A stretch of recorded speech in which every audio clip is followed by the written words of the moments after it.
Começa agora mais um programa Evidências, sempre na busca de fatos que comprovem a veracidade histórica da Bíblia Sagrada. Hoje com o tema O Vazio da Alma. Você já notou que muitas vezes parecemos encontrar satisfação apenas nos nossos anseios, mas não na realização deles? Eu vou explicar melhor isto para você entender bem o assunto do programa de hoje. As pessoas às vezes parecem desejar, sonhar, ter ilusões, mas quando alcançam tudo o que sonharam, ficam entediadas. Assim que conseguem tudo o que supostamente já as completa, já não há mais espaço para o desejo e a projeção. Aí elas se frustram. Como dizia o filósofo Arthur Schopenhauer, a vida se torna uma constante oscilação entre a ânsia de ter e o tédio de possuir. Parece que a felicidade está sempre onde nós não estamos. Estamos aqui, sentimos falta de lá. Estamos lá, sentimos falta daqui. Esse sentimento foi muito bem ilustrado numa obra de ficção escrita em 1925 pelo autor americano Scott Fitzgerald. O nome era O Grande Gatsby e contava a tragédia de um homem que se enriqueceu pela vida de crimes e percebeu que o dinheiro e a fortuna que ele tinha já não trouxeram a realização que ele tanto ansiava. E em uma de suas falas, o personagem principal, o Sr. Gatsby, olha frustrado pela janela da sua mansão e o narrador então comenta: Gatsby acreditou na luz verde, no orgiástico futuro que ano após ano se afastava de nós. Esse futuro nos iludira, mas não importava. Amanhã correremos mais depressa, estenderemos mais os braços, e numa bela manhã, e assim prosseguimos. Botes contra a corrente, impelidos incessantemente para o passado.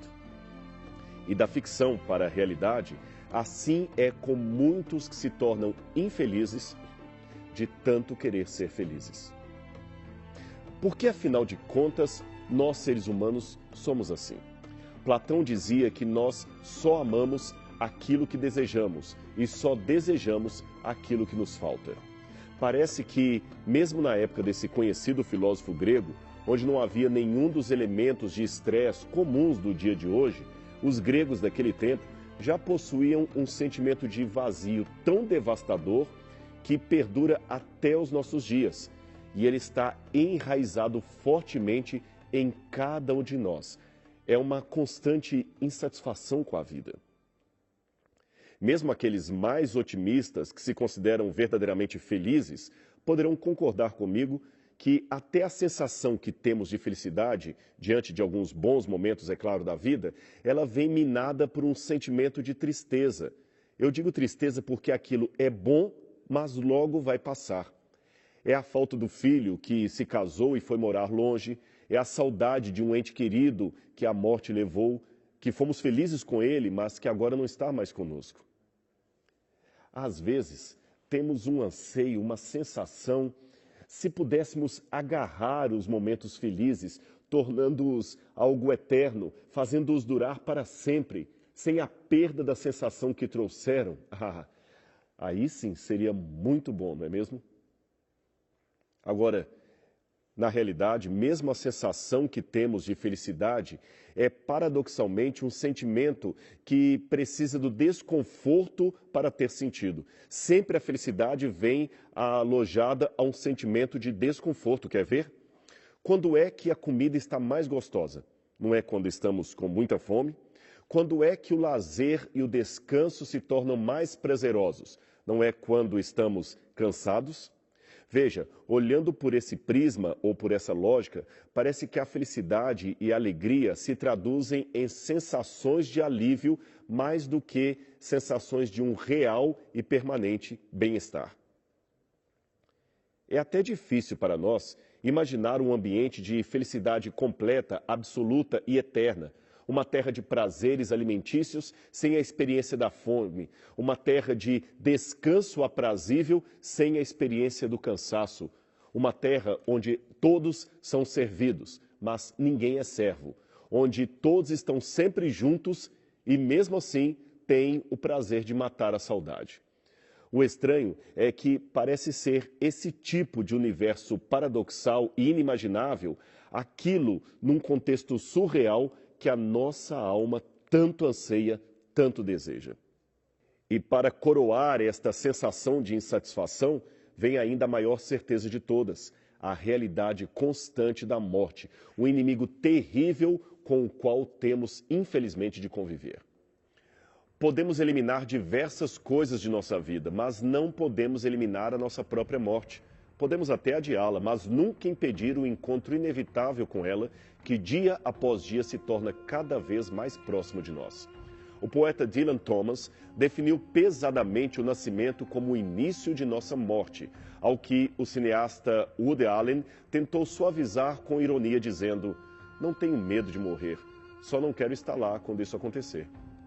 Seria engraçado se não fosse trágico. Dizem que a morte é a única estatística que não admite margem de erro. 100% dos que nascem hão de morrer. Agora, o mais interessante é que entre essa constante busca por uma realização que nunca se completa e a morte que nos aguarda, existe ainda um outro sentimento que também parece e merece ser mencionado. O sentimento de qual o sentido da vida. Qual é o significado de tudo isto? Em 1941, Albert Camus escreveu o famoso ensaio filosófico O Mito de Sísifo, que introduz o que ele chama de filosofia do absurdo. Ali, Camus mostra o paradoxo do ser humano em busca de sentido, de unidade, de coerência e de clareza num mundo incompreensível, desprovido de Deus e de certeza de eternidade. Camus era ateu, ou pelo menos agnóstico. É difícil precisar qual era o seu pensamento a respeito disso e como ele mudou com o passar dos anos. Mas o fato é que ele merece ser ouvido porque, em primeiro lugar, não se trata de um homem comum, mas de uma mente brilhante. Camus foi o ganhador do Prêmio Nobel de Literatura de 1957 e autor de livros consagrados. O Mito de Sísifo foi um deles. Além disso, o fato de Camus não seguir uma crença religiosa em Deus definida ou de estar mais para o lado do agnosticismo e do ateísmo é interessante para um estudo de caso. Sabe por quê? É que ele, mesmo sem ser religioso, percebeu, sem a presença de Deus, a sede e fome existenciais que o ser humano tem por algo que seja divino. Um crente que nunca teve problemas com sua fé, talvez não perceberia isso tão facilmente ou de modo tão pessoal como Camus o percebeu. Eu vou explicar isso para você com bastante calma. É o seguinte, para um descrente, a certeza ou possibilidade de que não haja Deus, nem qualquer outro tipo de vida senão esta que vivemos, aumenta a percepção de angústia existencial, porque ele sabe que anseia algo que não está lá. Ele está com muita fome, mas se convenceu que o pãozinho de degustação é tudo o que ele terá para forrar o seu estômago, pois não virá nenhum prato depois disto. Já o crente é diferente. Ele vive com a segurança de que o banquete será servido. O consumo da degustação é apenas um incentivo para abrir ainda mais o seu apetite. Eu sei que a comparação pode parecer simplória, mas ela tem apenas um objetivo de ilustrar o que foi percebido não só por Camus, mas por vários outros autores, escritores, tanto ateus como agnósticos. Schopenhauer, que eu citei no início do programa, foi um deles. Agora, o interessante é que Camus teria vários diálogos com um certo pastor chamado Howard Muma, que era ministro da Igreja Americana de Paris nos anos 50. Eles conversaram muito sobre questões existenciais, inclusive a fé em Deus. Muitas dúvidas foram levantadas sobre a autenticidade das palavras de Camus. Algumas têm fundamento e o conteúdo, em grande parte, é aceito pelos especialistas nele, outras nem tanto. Um conhecido livro contendo os diálogos de ambos foi publicado e merece ser lido. De acordo com o livro, veja que a admissão interessante teria feito Camus numa conversa com o referido teólogo. Estou quase em uma peregrinação buscando algo para preencher o vazio que estou experimentando. E ninguém sabe. Desde que comecei a ler a Bíblia, sinto que existe alguma coisa. Não sei se é pessoal ou se é uma grande ideia ou uma influência poderosa, mas existe algo que pode trazer novo significado à minha vida. Eu certamente não tenho esse algo, mas ele está lá. Nas manhãs de domingo, ouço a resposta: é Deus. Mesmo quem duvida da originalidade dessas palavras, isto é, se foram mesmo ditas por Camus, deve admitir a lógica existencial por detrás delas. Veja se não é justamente para preencher esse vazio que as pessoas correm desesperadamente em busca de fama, realização, reconhecimento e afeto. E o que é mais interessante, elas continuam correndo mesmo depois de supostamente terem encontrado tudo isso. Talvez seja esta a razão por que tantos artistas e tantas pessoas que se tornaram pop stars mergulham de cabeça no mundo das drogas e da depressão. Como admitiu certa vez o cantor John Lennon, as drogas me deram asas para voar, depois me tiraram o céu. E como dizia um velho provérbio chinês, barulho por fora, vazio por dentro. Qual seria, portanto, a lógica por detrás dessa carência existencial humana? Existe alguma explicação satisfatória que supere a mera negação do ateísmo?